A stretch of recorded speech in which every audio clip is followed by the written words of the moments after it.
Hello and welcome to Novara Live. I'm Moya Lothian-McLean, and tonight I'm joined by Ash Sarkar. Ash, hello. How you doing? It's nice to see you on Novara Live and not just on our brand new podcast, If I Speak. You are the master of plugging. Yes, Ash and I have a new podcast called If I Speak. And if you go to our socials or Spotify or Apple Podcasts and search for If I Speak, you'll be able to listen to the first episode out now. But we're doing Novara Live tonight. So coming up later, we will be bringing you the latest updates from the situation in Gaza. We'll also be scrutinising Labour's defence over Hoylegate and see if it stacks up. I hate adding gate as a suffix to stuff, so please know that's attributed to my producer, James Fox. And we will also be exploring the moral panic about Palestinian protesters. Stay tuned for all of that. Lindsay Hoyle, the Speaker of the House of Commons, has today issued a grovelling apology for his decision yesterday to put forward a Labour amendment over an SNP one. Here's what Hoyle said. I made a judgment call that didn't end up in the position where I expected it to. I regret it. I apologise to the SNP. Just bear with me for a moment. I apologise, and I apologise to the House. I made a mistake. We do make mistakes. I own up to mine. Now, that is not all Hoyle said, but we will get into that more later. First, I want to break down exactly what led to that initial show of contrition, because a quick refresher. The Speaker of the House of Commons is the person who maintains order within the Commons. They are strictly non-partisan, and a Speaker has to renounce their affiliation to their former political party. Lindsay Hoyle, of course, belonged to the Labour Party before he was elected Speaker in 2019. Now, Wednesday was an SNP opposition day. These are days when opposition parties can put forward debates and motions to be discussed and voted upon. And this gives an opportunity to the parties that are not in government to put certain issues on the parliamentary agenda and record. So they are important. The results aren't legally binding, but they are supposed to represent the, quote, will of Parliament. So if the government isn't addressing something, say, like the issue of a ceasefire in Gaza, opposition days enable other parties to drag them, kicking and screaming, into the Commons to discuss just that. And there are 20 opposition days each parliamentary session. 17 of those are allocated to Labour as the biggest alternative party, but only 3 of those days are allocated to the SNP. Yesterday was one of those 3 days. So, what happened? The SNP used their opposition day to put forward a motion calling for an immediate ceasefire in Israel's war on Gaza. And both Labour and the government tabled amendments which weakened that original SNP motion significantly. And out of these 2 amendments, only one would normally be picked, usually the government's. But instead, this is what happened on Wednesday afternoon. We now come to the SNP motion on Gaza. I understand that the second motion on the order paper will not be moved today. This is a highly sensitive subject on which feelings are running high in the House, in the nation, and throughout the world. I think it's important on this occasion that the House is able to consider the widest possible range of options. I have therefore decided to select the amendments both in the name of the Prime Minister and in the name of the Leader of the Opposition. So firstly, Hoyle selected both amendments. And this is the first time this has happened in about 25 years on an opposition day. He was actually warned against doing this by his own clerks, but we'll get on to why. But Hoyle was not finished there. Because the operation of Standing Order number 31 will prevent another amendment from being moved after the government has moved its amendment. I will exceptionally call the opposition front bench spokesperson to move their amendment at the beginning of the debate. Once the SNP spokesperson have moved their motion, at the end of the debate, the House will have an opportunity to take a decision on the official opposition amendment. If that is agreed to, there's a final question on the main motion as amended. If the official opposition amendment is not agreed to, I will call the Minister to move the government amendment formally. That will engage the... Order! I'm going to finish... that will engage the provisions of Standing Order number 31. So the next vote will be on the original words in the SNP motion. If that is not agreed to, then the House will have the opportunity to vote on the government amendment. Proceeding this way will allow a vote to take place potentially on all proposals from each of the three main parties.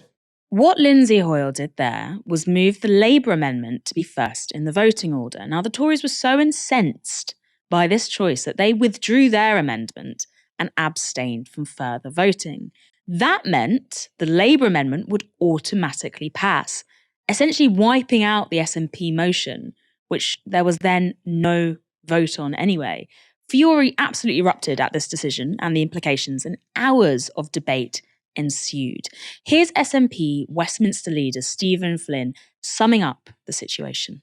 If I have listened correctly to what has just been said, on SNP Opposition Day, should the Labour Party's motion be carried, then the SNP's vote will not be held. Secondly, if I have read the clerk's letter to all members correctly, which was sent to the Speaker, this was a consequence that he was warned of. Yes. So can you please advise me, where on earth is the Speaker of the House of Commons? And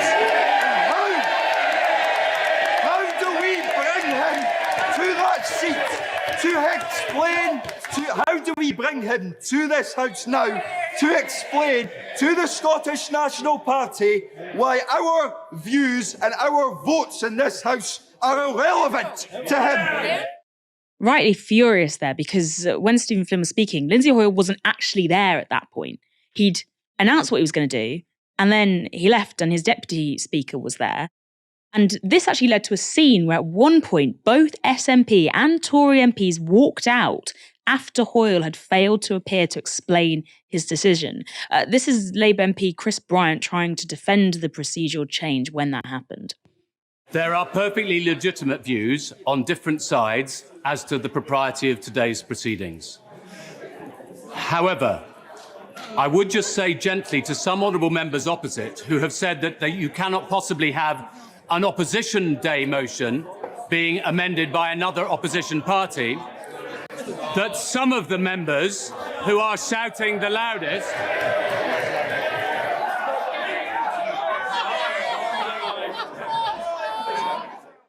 Now, Hoyle did eventually turn up in the Commons, and this is the explanation he gave on Wednesday for his decision.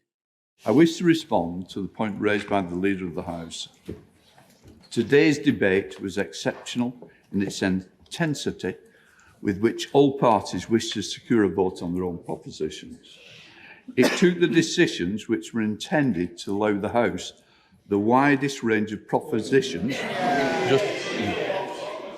widest range of propositions on which to express a view. I wanted to do the best, and it was my wish. It was my wish to do the best by every member of this House. Yes. I take very seriously.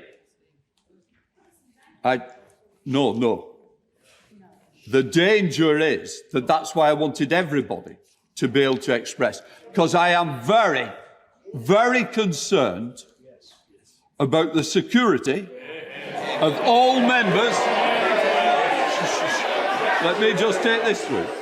I was very concerned, I am still concerned, and that's why the meetings I've had today is about the security of members, their families, and the people that are involved. And I've got to say, I regret how it's ended up. It was not my intention. Probably wouldn't be my intention too if I started the day with one SNP motion and 2 amendments and ended the day with 1 Labour amendment, which did end up passing. Now, Hoyle's reasoning there that why he broke with parliamentary procedure was to protect the security of members of parliament. Question is, why would this affect a vote on a ceasefire in Gaza? Well, there is a burgeoning narrative that protesters and the public who are lobbying their MPs to support a ceasefire in Gaza are part of a wider threat to MP safety. And we will get into further analysis on this later in the show. But at the time, other parliamentarians thought Hoyle's decision was for another reason: pressure from the Labour Party. Here's what both Penny Mordaunt and Stephen Flynn said during Wednesday's debate.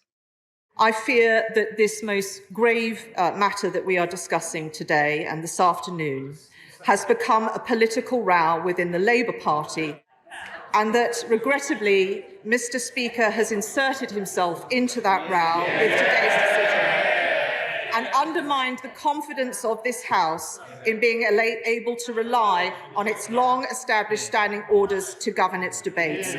Long-established conventions that should not be impaired by the current view of a weak leader of the opposition and a divided party. Mr. Speaker, whilst I acknowledge your apology, the reality is that you were warned by the clerks of the House that your decision could lead to the SNP not having a vote on our very own Opposition Day.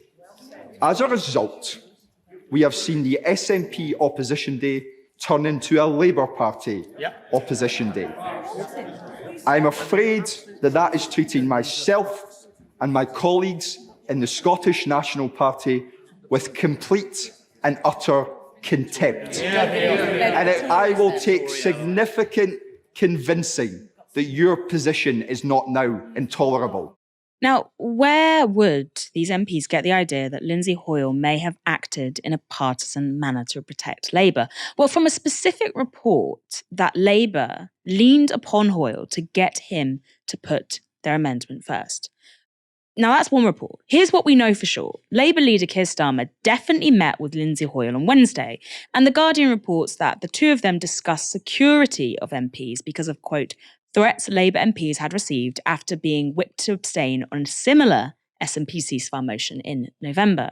But another journalist says that Hoyle was also under direct pressure from Labour to put forward their amendment, not because of MP security, but because of job security. Keir Starmer's job security, because it was instead to head off what could have been a difficult rebellion for Starmer if Labour MPs voted for the SNP motion. This is what BBC Newsnight political editor Nicholas Watt tweeted on Wednesday afternoon. Senior Labour figures tell me at Commons Speaker, aka Lindsay Hoyle, was left in no doubt that Labour would bring him down after the general election unless he called Labour's Gaza amendment. The message was, you will need our votes to be re-elected as Speaker after election, with strong indications that this would not be forthcoming if you failed to call the Labour amendment. Hoyle has denied this, but Watt stuck by his story, saying senior Labour sources had briefed him on the messages. So far, no other journalist has come out saying they've heard this too, yet. Today, Keir Starmer has also stridently denied this report and stuck to the official line. Of course, there were discussions with the Speaker, but many, all party leaders speak to the Speaker. But there was absolutely no threat to the Speaker in the course of that. What he wanted to do was to ensure that Parliament had the broadest possible debate on an issue which is really very, very important.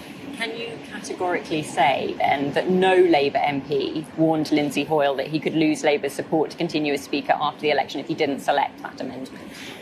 I was very concerned that the debate yesterday should be elevated. It's a very important issue. That is probably the most important issue globally at the moment, the conflict in Gaza, and how we bring an end to the terrible situation. But the specific question is I wanted that amendment heard. Of course, I had conversations with the Speaker. All political leaders had conversations with the Speaker. What pressure did you put on the Speaker? I simply urged the Speaker to ensure that the debate could be as broad as possible and that MPs could vote for the proposition that they believed in. We're talking here about whether there was one amendment or two amendments on the before Parliament. The real issue is to have that proper debate, and that didn't happen. Starmer noticeably refused to answer the question there, so he was asked it again. Can you say that you and your Labour MPs categorically didn't put that pressure on the Speaker, didn't threaten to withdraw your support for him after the election? Can you just say that, yes or no? I can categorically tell you that I did not threaten the Speaker in any way whatsoever. I simply urged him to ensure that we had the broadest possible debate. And your MPs? Broadest possible debate, so that actually the most important thing, which is what do we do about the awful situation in Gaza, could be properly discussed by MPs with a number of options in front of them. That's the right thing to do. I think this is actually a very interesting interview because obviously we've only got that one report by Nicholas Watts. Starmer could be in quite a, I wouldn't say powerful position, but he could easily deny entirely that report by Nicholas Watts. And instead, what happens there is he categorically denies that he threatened Lindsay Hoyle. He doesn't answer the question about whips or any other Labour figures or MPs when it's put to him. And as a former top lawyer, these details matter.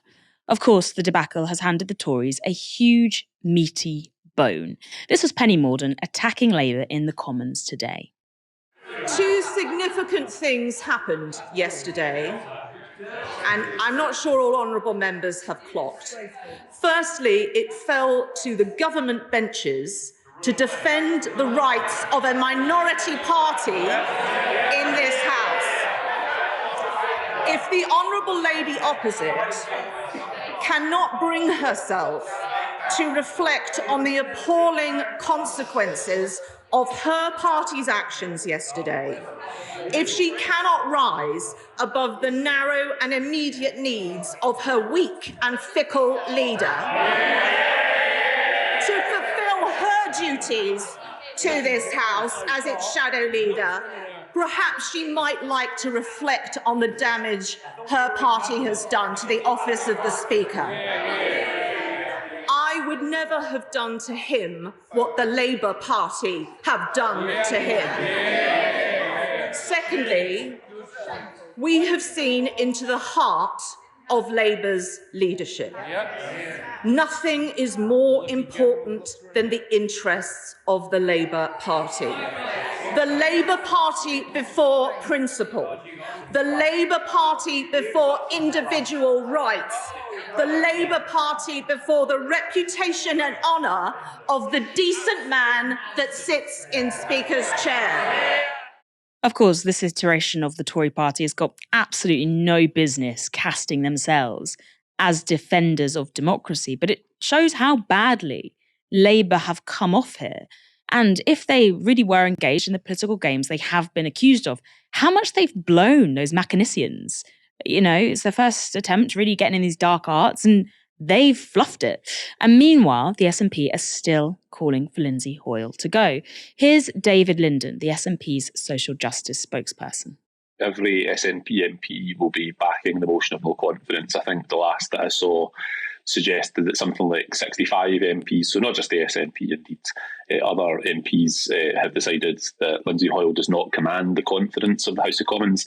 The SNP only gets the opportunity to have an opposition day 3 times a year. We have made a lot of running on the issue as a wanting to see that immediate ceasefire and reference what we believe is the collective punishment of Palestinians. Unfortunately, as a result, direct result of the actions taken by Sir Lindsay Hoyle, the Speaker of the House of Commons, very much in cahoots with Sir Keir Starmer of the Labour Party, the SNP was robbed of its opposition day. It did not get a fair kick at the ball. And that was done as a result of the Speaker either being intimidated by the Labour Party or working with them hand in glove. I have tonight seen a pull clip of Sir Keir Starmer being asked if he or any of his MPs, i.e. his whips team, tried to put undue pressure on the Speaker of the House of Commons. It was blatantly clear yesterday, as the Speaker kept leaving the chair to enter the reasons room, that he was having private meetings with Labour MPs. Now, Keir Starmer has said he didn't put any pressure on the Speaker, but he has dodged the question as to whether his MPs have. What I want to see now is the clerk of the House of Commons come out and produce minutes of that meeting, where clerks present at it, and to answer whether or not Labour MPs intimidated Sir Lindsay Hoyle to select an amendment against the advice of the clerk that would seek to avoid Keir Starmer having to experience a rebellion in the House of Commons on the most grave issue of the situation in Gaza. I deeply regret the fact that today the news in the UK is about people dancing on the head of a pin of what happened procedurally in the UK Parliament. The reality is 30,000 people, mainly women and children, have lost their life as a result of the Israeli assault on Gaza and the death and destruction that has wreaked. Now, there's no doubt that there are strong feelings in the House of Commons, but the reason that there was so much anger yesterday, and the reason why MPs, I think, have lost confidence in the Speaker of the House, is because he lost control of the House as a result of his own actions, and it's for that reason that his position is no longer tenable. Now, that no confidence motion in Lindsay Hoyle that David Linden mentioned there is now reportedly at 67 MPs. I think it'd be 175 in order for it to be brought to the House. Now, this may all seem like a silly Commons furore, but it's not. If the non-partisan Speaker was pressured into rigging a vote so it would favour his previous party and avoid a very difficult political moment for that party's leader, that's a story on its own, let alone if those machinations caused another political party to be robbed of their rightful democratic opportunity to get issues on the Commons agenda. Think about it this way: if Boris Johnson or Rishi Sunak were accused of putting pressure on someone to change parliamentary procedure in their favour, well, we'd probably be seeing a Standards Committee investigation. Labour would certainly be going to town. And even if Lindsay Hoyle was acting solely because of his fears of MP security, why now?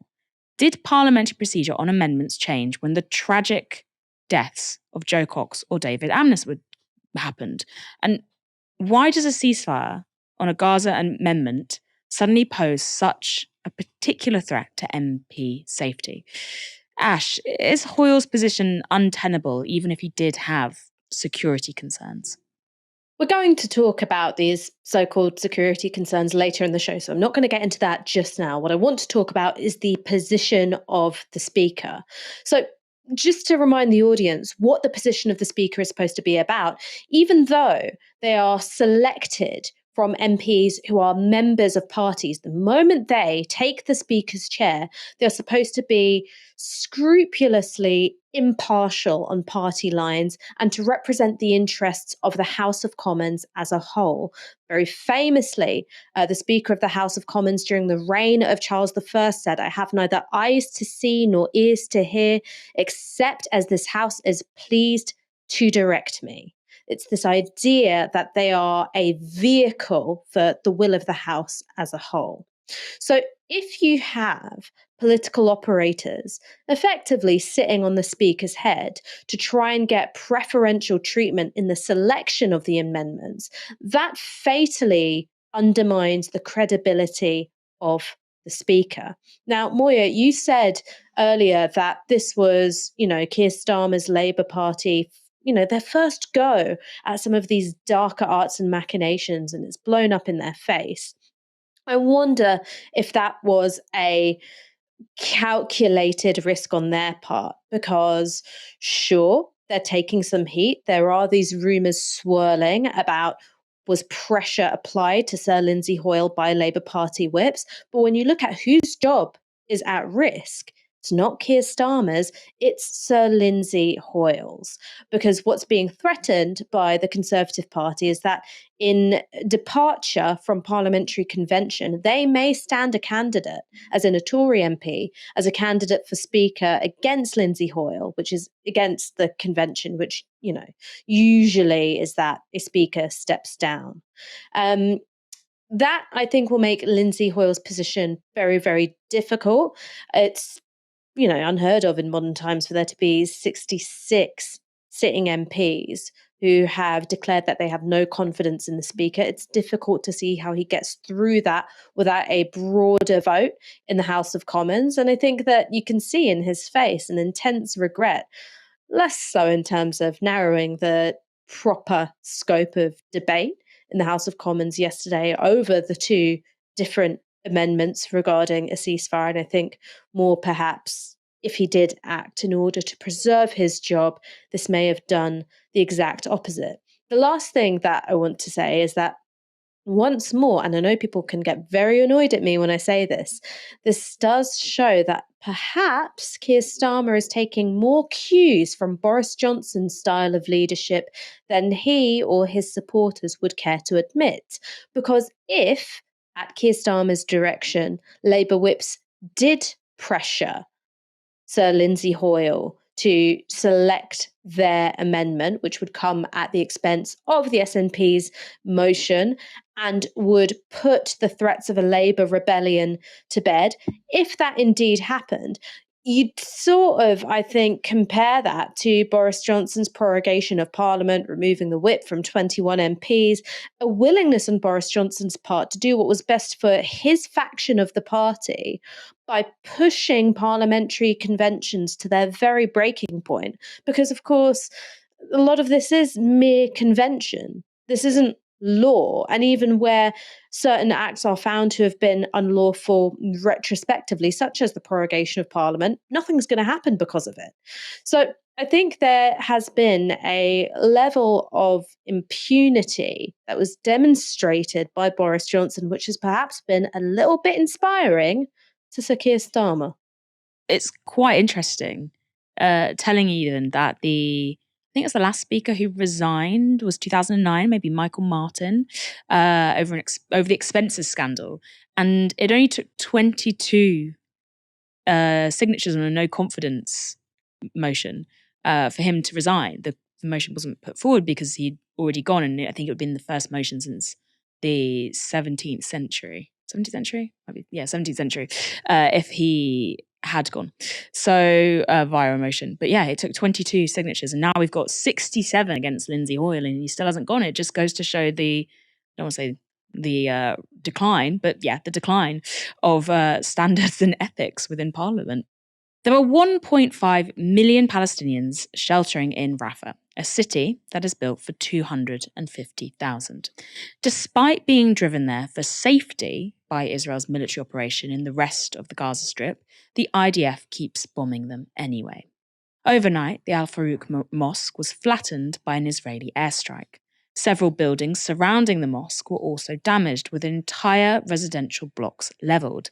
In another attack on Rafah, this family lost 3 people, killed when a missile hit their house.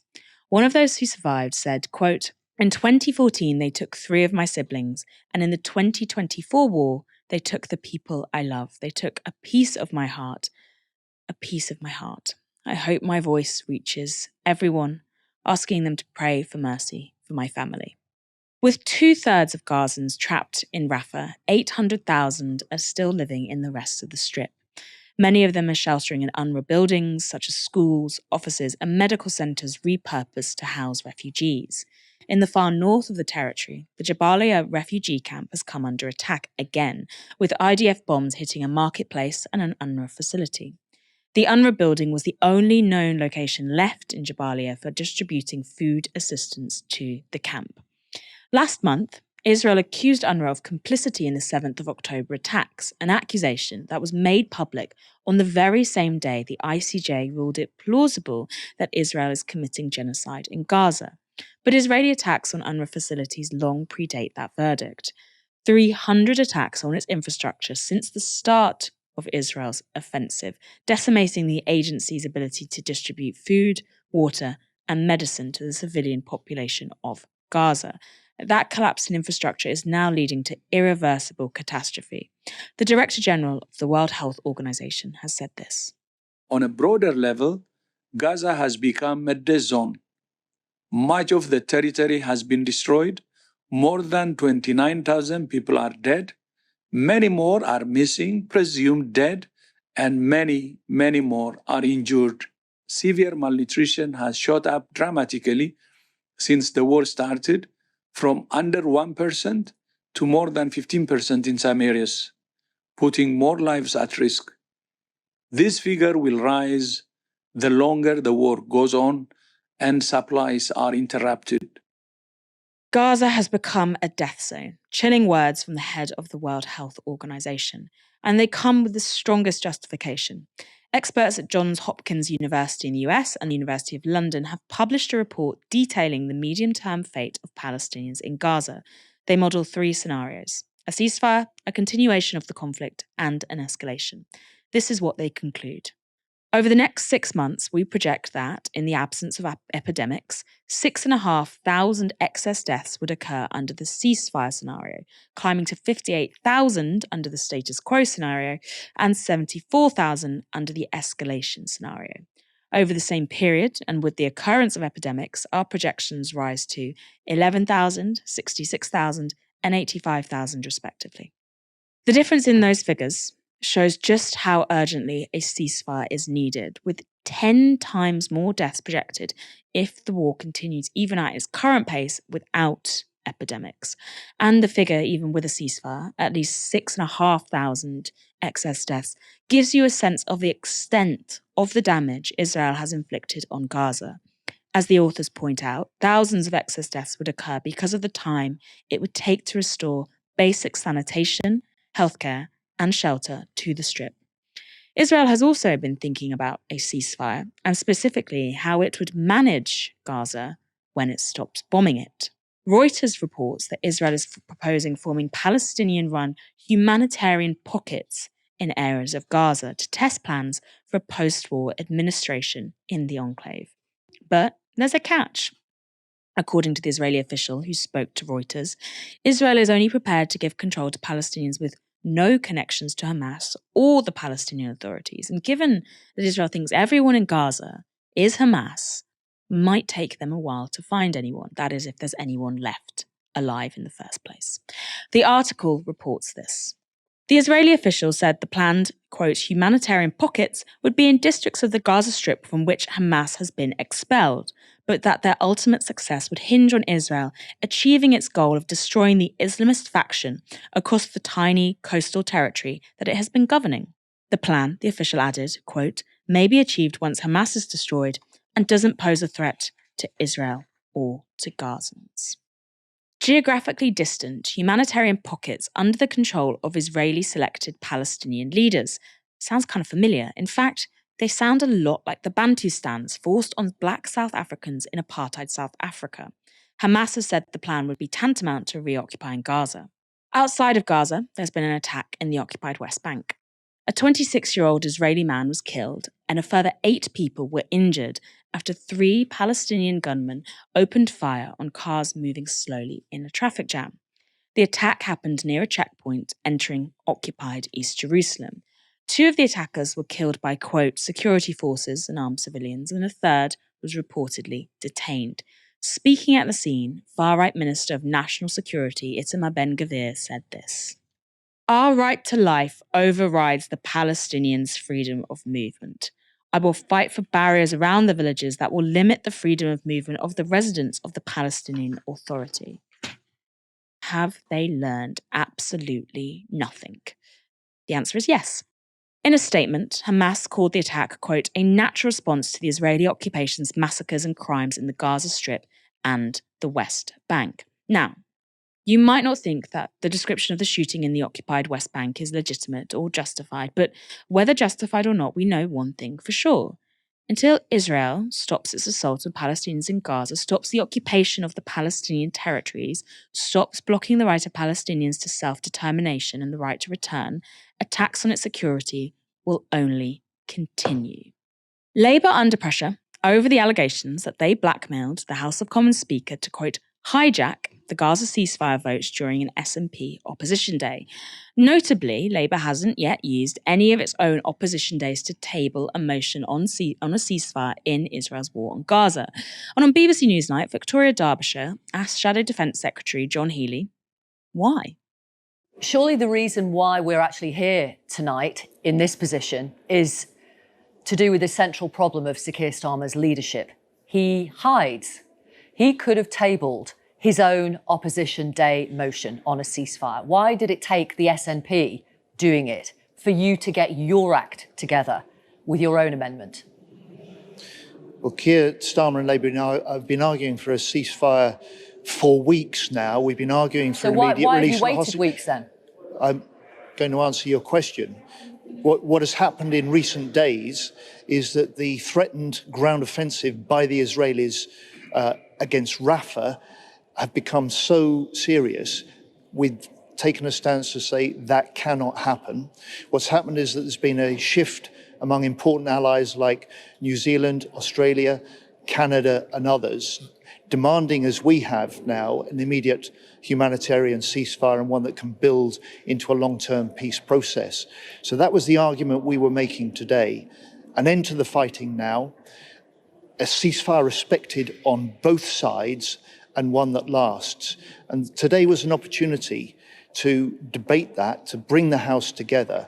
And I think as MPs, we lost sight of why we're here. We allowed ourselves to descend into the chaos of a row-about procedure, with the government boycotting their own vote and the SNP walking out on the debate based on their own motion. Now, Healy mentions a number of allies there, but doesn't list the US, and it's pretty clear to everyone else that Labour, the Tories, are just aligning themselves with President Joe Biden's latest position when it comes to a threatened Israeli ground offences in Rafah. And even if the Rafah offences is stopped, Netanyahu has been clear for months in both words and actions that his aim is, quote, complete victory over Hamas, a goal that won't be achieved, possibly ever, but without even greater destruction than we've already seen, if you can imagine it. Now, Derbyshire put that point to Healy. Perhaps you, Labour, have lost sight of the fact that nearly 30,000 people have been killed in Gaza. What were you waiting for?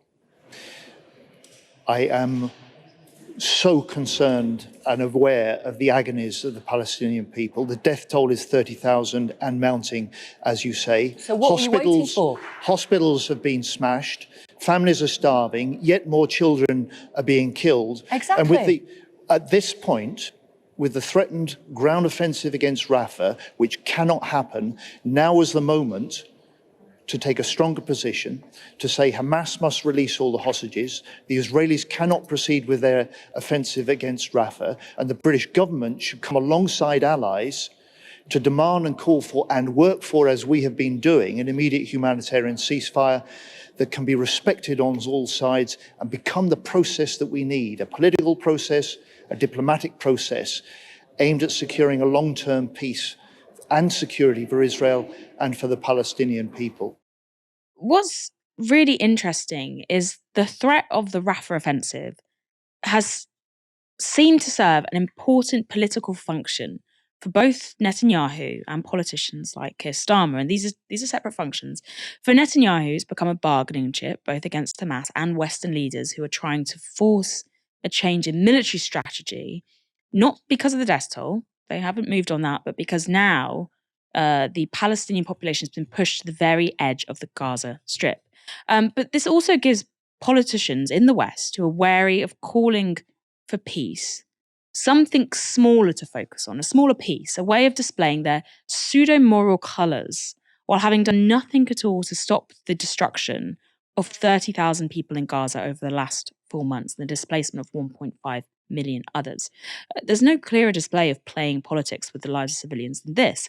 And playing politics was at the heart of Victoria Derbyshire's next question.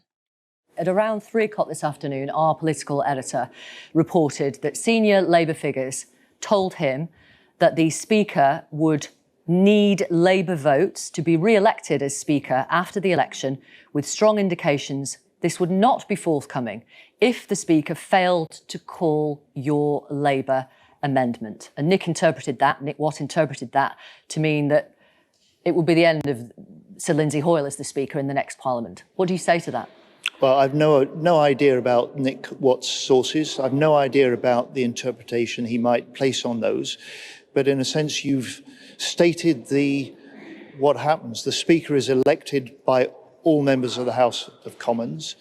He is there to protect the interests of all MPs. And part of that, and what he was trying to do, which backfired, and he apologised for this, but he was trying to ensure the widest possible debate. He is not there to do the government's bidding.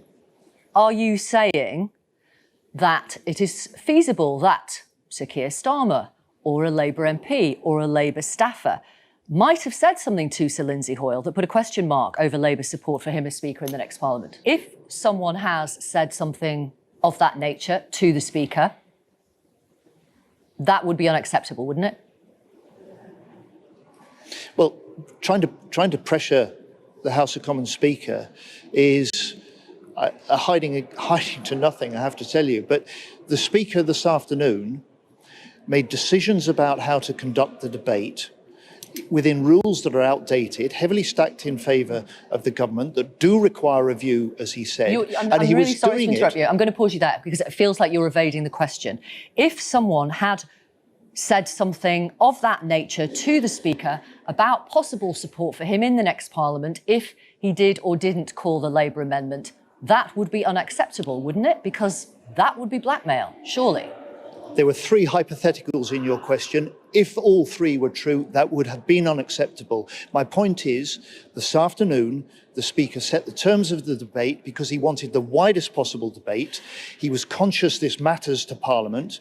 It matters beyond Parliament in our communities, and it matters what Britain has to say about the process of peace and how to end the fighting in Gaza. Ash, what did you make of Healy's responses there? What should we make of Labour after all of this? I mean, the truth behind all of this arcane parliamentary procedure is very, very simple.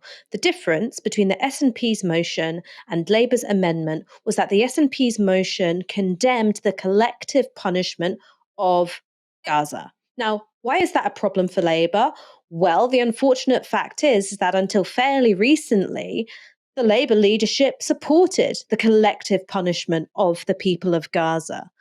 When asked by Nick Ferrari whether Israel had the right to cut off food, electricity, and water to Gaza wholesale, what Keir Starmer said was, I believe Israel does have that right. Now, since then, the Labour Party have attempted to walk back that statement and say, oh no, he wasn't talking about cutting off critical supplies to Gaza. He was talking about the sort of broader notion of Israel's right to self-defense. That is, quite frankly, a load of horseshit because later that same night, Emily Thornberry went on Newsnight. She was asked by Victoria Derbyshire specifically about the comments made by Keir Starmer, specifically about cutting off water, food, and electricity.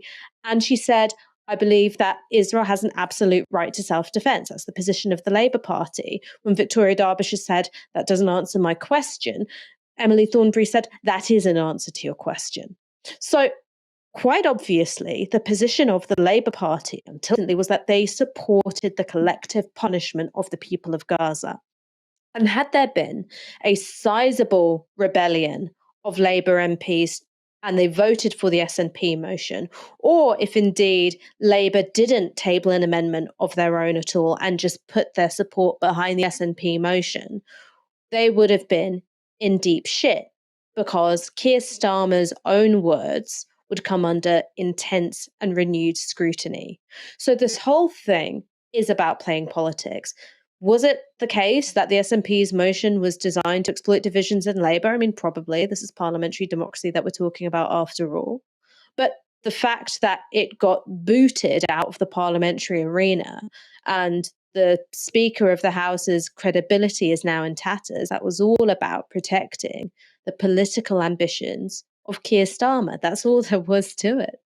I read both motions, and the Labour motion wasn't as bad as it could have been. And the SNP motion was, it was actually very simple. The Labour motion did contain some things that I probably would have been like, this should be in the SNP motion. But the fact the SNP motion didn't even get put forward. And what was very key and what was missing from the Labour motion the SNP motion had was the SNP motion unequivocally just called for an immediate ceasefire. The Labour motion called for a humanitarian ceasefire leading to a permanent ceasefire, and also that bit about collective punishment that is such a sticking point for Labour, thanks to earlier comments by Keir Starmer and senior Labour frontbench MPs. Now, on Wednesday, as we've covered, MPs were prepared to vote on what was supposed to be an SNP motion on a ceasefire in Israel's war on Gaza. And as we know, that vote did not turn out as expected. But in the run-up to that vote, various groups across Britain, who have been campaigning for a ceasefire, mobilised in order to lobby their MPs. And some of this lobbying was done via email, via letters, and some of it was done in person. It's called a protest. However, these protests have sparked an escalation in what appears to be, at least to me, a new strain of a perpetually rumbling Islamophobic moral panic. And here's Talk TV right-wing rent-a-gob Julia Hartley-Brewer on pro-Palestine demonstrators. A highly political, highly violent ideology called Islamism is sweeping our nation. No, this is not Islamophobia. This is real. You know how this is real? Because we actually see the victims of that, not just in Mike Freer, the Justice Minister, who said he's not standing for Parliament again because of the threats to him and his family from Islamist ideologists. We see it in Sir David Amess, an MP brutally murdered because of Islamist ideology. We see that in Stephen Timms, a Labour MP, thankfully survived a stabbing in his own constituency. Yes, we all focus on Jo Cox, talk about her all the time. Another tragic death at the hands of a far-right extremist. But actually, the far-right extremist violence is by far the minority. Crazy way to say that, and it's simply not true. The biggest threat to the UK from extremism is the far right, as Britain's top counter-terrorism officers said in 2019. Now, while Julia Hartley-Brewer is hardly the most reliable source of temperature checking, her extreme bigotry when it comes to pro-Palestine protesters is indicative of a sentiment that's cutting through to liberal circles too. Here's Hartley-Brewer referencing events in Parliament on Wednesday. No one should be surprised by what happened in the House of Commons last night. We have been brushing this issue under the carpet for years. Another terror attack, another killing of an MP. Oh, don't worry, let's light a candle, let's all sing, don't look back in anger and sing Kumbaya, and everything will be okay. The one thing we must not do is face up to the threat that we have imported to our country. And no, this isn't Islamophobia. This isn't talking about the 4 million Muslims who live peaceably in this country, who want to just make a life for themselves, for their children, go to work and live lives the same as everyone else of any other religion or none. We are talking, though, about a sizable minority, a far too large minority. You can't just be Islamophobic and say this isn't Islamophobia, because it is Islamophobia. And this is part of a wider narrative which paints pro-Palestine protesters and supporters of that movement as two things. One, as particularly aggressive and abusive towards parliamentarians or anyone who might question, pro-Palestine support. And two, explicitly and exclusively Muslim. Commons Speaker Lindsay Hoyle's excuse for his procedural bypass on the SNP ceasefire vote on Wednesday was that his fears for the safety of MPs were so great he just had to change the rules. I never, ever want to go through a situation where I pick up a phone to find a friend of whatever side has been murdered by terrorists. I also don't want another attack on this house. I was in the chair on that day. I have seen, I have witnessed. I won't share the details, but the details of the things that have been brought to me are absolutely frightening on all members of this house. On all sides. I have a duty of care, and I say that. And if my mistake is looking after members, I am guilty. I am guilty because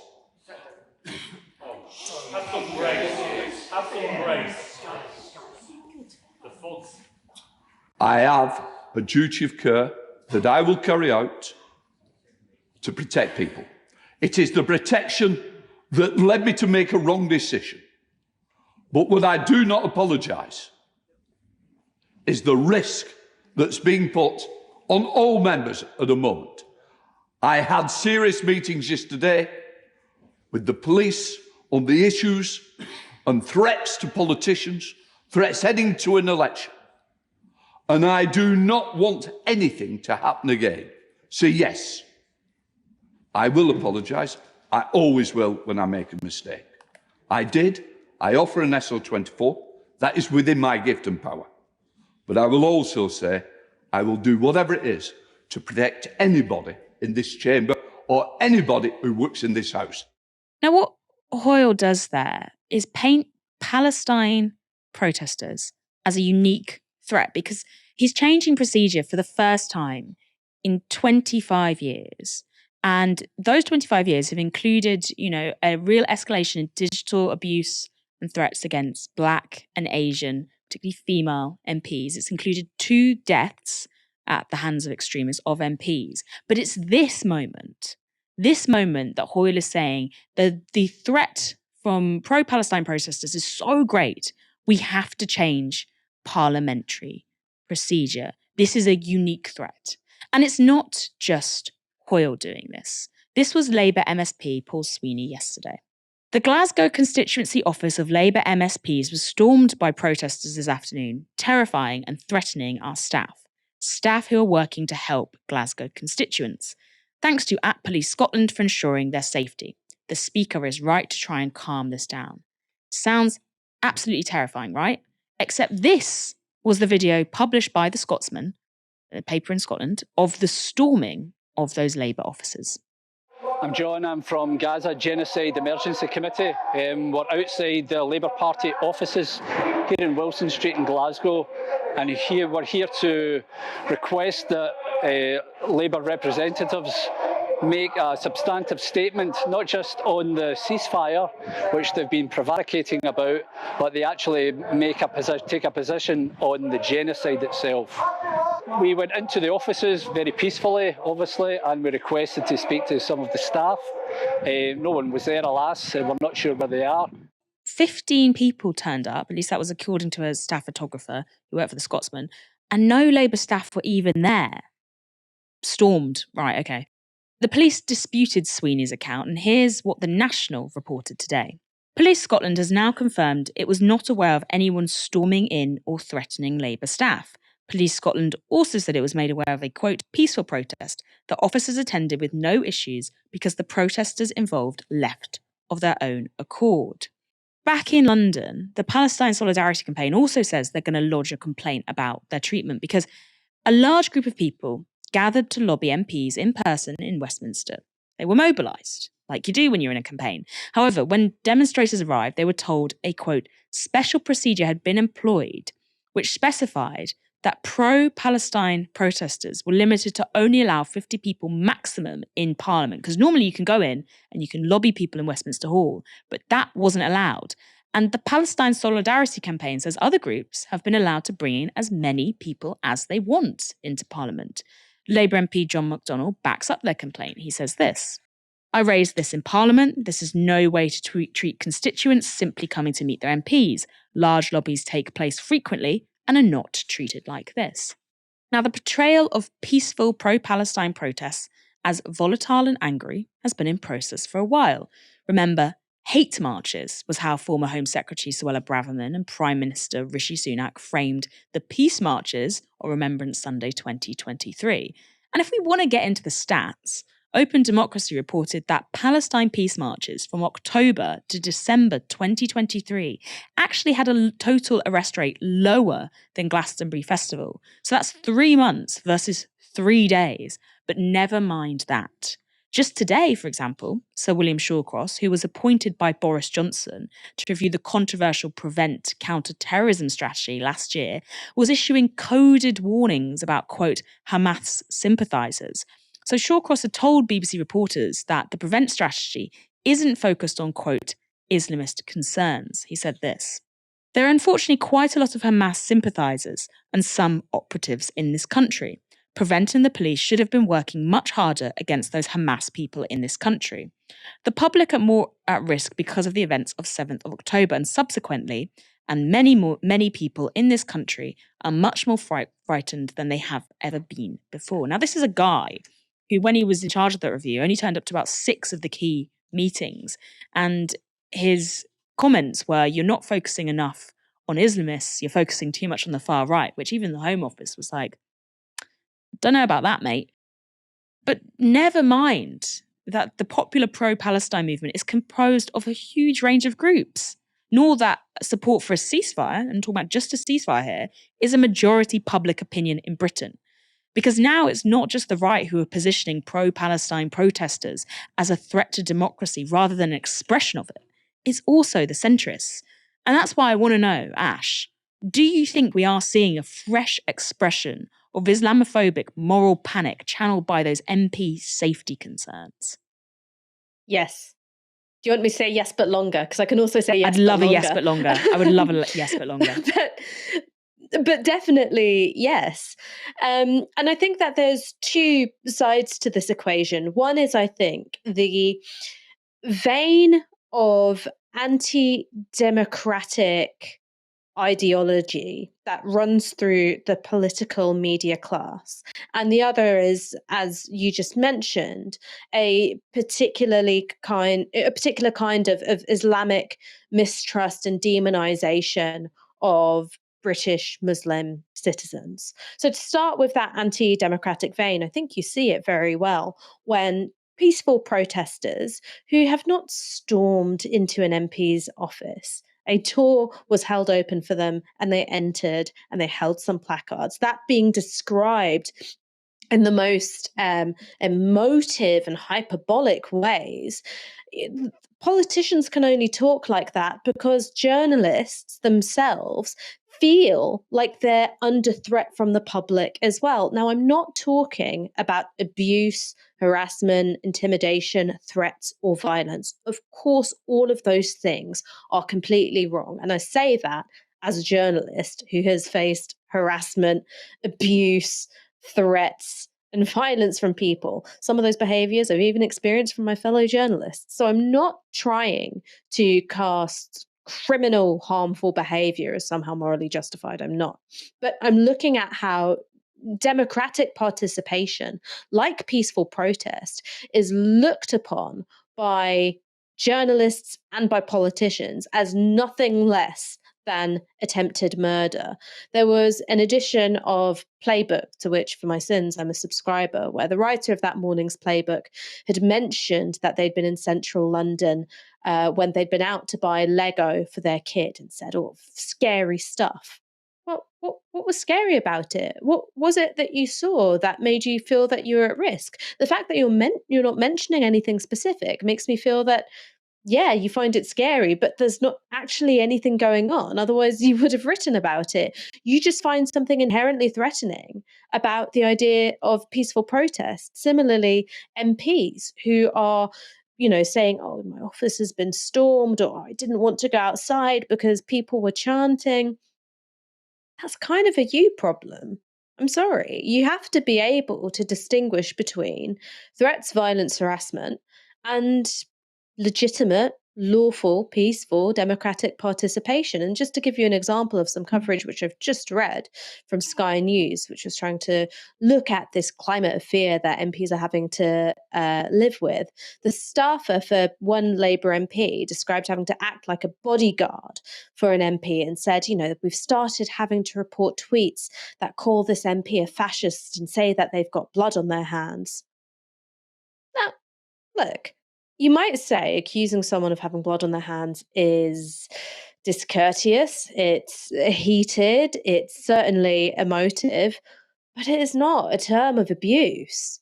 Come on, it's just not. And I think that what's happening at the moment is that both journalists and politicians have come under an awful lot of criticism for their responses to the genocidal acts taking place in Gaza.